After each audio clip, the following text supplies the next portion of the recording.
जयंत पाटील आपले सख्खे मामा, त्यामुळे कधी त्यांच्याकडून काही टिप्स राजकारणाच्या येताना किंवा काही मंत्री झाल्यानंतर काही टिप्स मिळालेल्या का?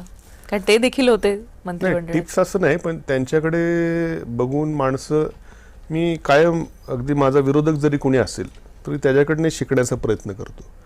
जे गुण समजा माझ्या अंगात नसतील आणि एखादा विरोधकाकडे ते असतील तर ते काय गुण आहेत त्याच्यामुळे तो चांगलं काम करू शकतो. एखादा विरोधक जरी असेल तर ते प्रत्येकाचे चांगले गुण आत्मसात करायचा माझा नेहमीच प्रयत्न असतो.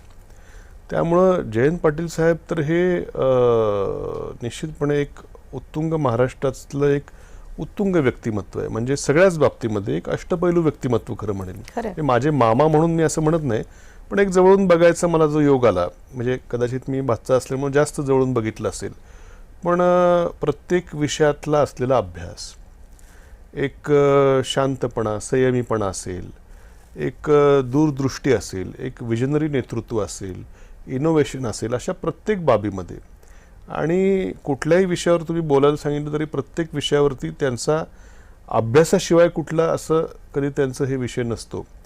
आणि त्याचबरोबर राजकीय देखील असलेली पकड असेल, लोकांचा असलेला संपर्क असेल, लोक सांभाळायची कला असेल, लोकांना कसं जवळ करायची हातोडी, या सगळ्या गोष्टी शेवटी जवळ राहिल्यामुळे निश्चितपणे टिप्स मी अशा काही घेतल्या, पण त्यांच्या वागण्यावरून, बोलण्यावरून, त्यांच्या सगळ्या वावरावरून निश्चितपणे काही गुण हे माणूस घेतोच नक्कीचपणे.